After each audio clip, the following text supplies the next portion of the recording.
नमस्कार मैत्रिणींनो, आपण इथे विल्लोळीला, नाशिक येथील विल्लोळीला इथे आलेलो आहोत आणि हे प्रसिद्ध असं हे जैन मंदिर आहे.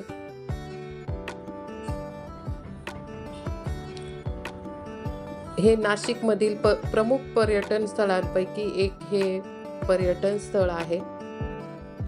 भव्य गुलाबी कमान आणि खूप सुंदर असं तिथे खूप सुंदर असं शिल्पकलेने नटलेली ही गुलाबी कमान.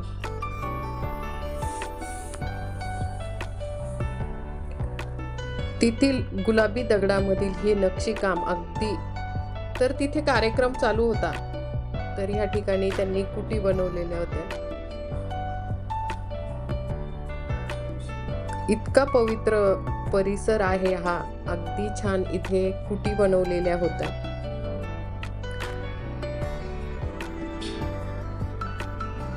आता आपण इथे मध्ये प्रवेश केलेला आहे आणि तिथे पार्किंगची व्यवस्था केलेली आहे आणि मंदिराचं तिथली अगदी स्वच्छता आहे.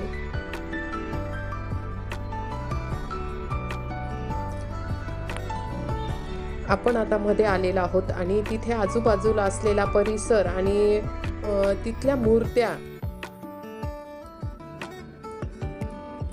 तर या ठिकाणी आता त्यांचं इथे सुंदर असं हे त्यांनी कारंजा केलेला आहे मध्ये आणि तिथे अशा भव्य ह्या रंगीबेरंगी मूर्त्या आणि एकदम शांत वातावरण.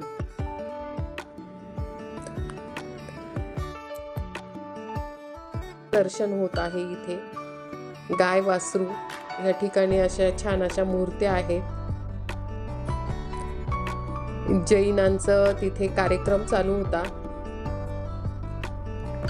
आपण आता मुख्य मंदिराकडे जाणार आहोत आणि त्याला जाताना जेव्हा ज्या कमानी आहेत त्या खूपच सुंदर अशा गुलाबी रंगात आणि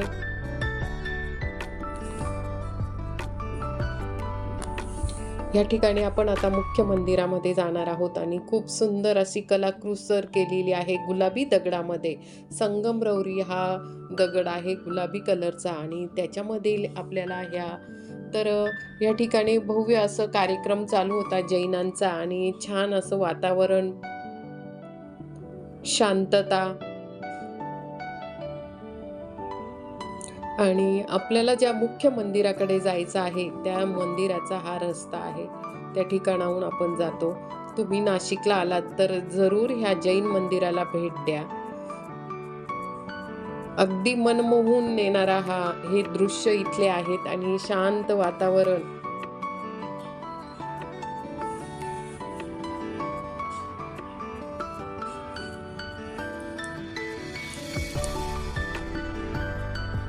तर इथे भव्य अशी ही गोशाळा आहे. गोशाळासाठी इथे खूप मोठं असं ही गोशाळा आहे आणि त्या गोशाळेसाठी भरपूर लोक दान देतात. ज्या गायी अशा सोडलेल्या असतात किंवा आजारी गायी असतात त्या गायींसाठी इथे मोठी गोशाळा आहे.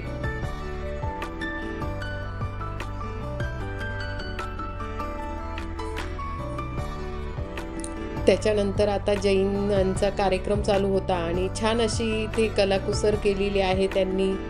खूप सुंदर असं तांदूळ वगैरे त्याच्यातून ही डिझाईन त्यांनी तयार केलेली होती.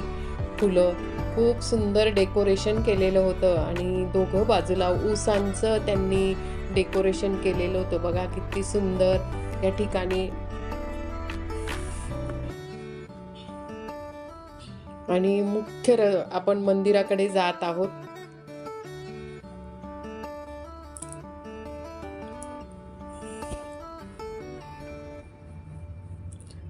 तर तिथे सुद्धा असे फुलांचे मोहोर वगैरे काढलेले होते त्यांनी. दोन्ही मंदिराच्या मध्ये एक महावीरांची मोठी मूर्ती आहे, पण त्यांनी मंदिरात मध्ये जाण्यासाठी आपल्याला मंदिरामधून बाहेरूनच आपल्याला, कारण मूर्तीचं आपल्याला मंदिराच्या बाहेरच आपल्याला दाखवायला सांगितलं. खूप सुंदर अशी कलाकुसर. आणि हे जे मंदिर आहे हे पूर्ण मोठं 3 ते 4 मजली मंदिर आहे. आता तर इथे खूप अनेक भगवानांच्या अगदी खूप सुंदर अशा मूर्त्या आहेत. पार्श्वनाथ भगवानच्या मूर्त्या आहेत तिथे. आणि जे मंदिर आहे ते त्यांना 4 दरवाजे आहेत आणि त्याचं सध्या काम चालू आहे आणि एका बाजूला कार्यक्रम सुद्धा चालू होता.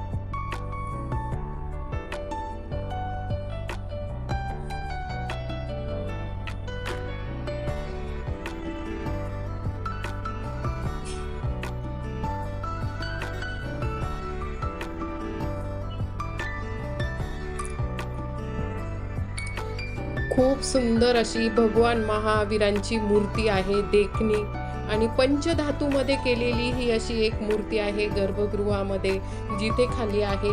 तर आपल्याला तिथे फोटो काढायस परवानगी नव्हती, त्यामुळे आपण हा बाहेरचाच परिसर आणि हे पूजेसाठी जे लागणारं होतं तिथे हे जे आहेत तर ते तिथे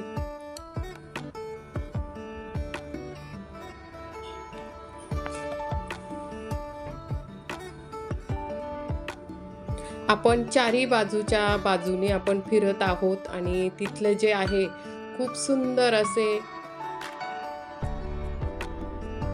आणि त्या ज्या मंदिराला चारही बाजूने दरवाजे आहेत आणि चारही बाजूच्या दरवाज्यातून तुम्हाला मी फिरवून आणलेलं आहे. आणि हे जे मंदिर आहे हे खूप सुंदर आहे. सकाळी 6 आणि सूर्याच्या संध्याकाळी 6 वाजता हे मंदिर बंद होतं.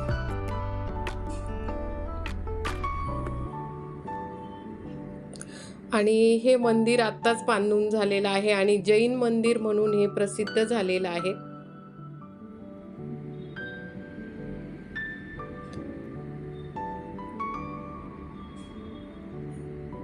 तुम्हाला माझा व्हिडिओ आवडला असेल तर लाईक, शेअर, कमेंट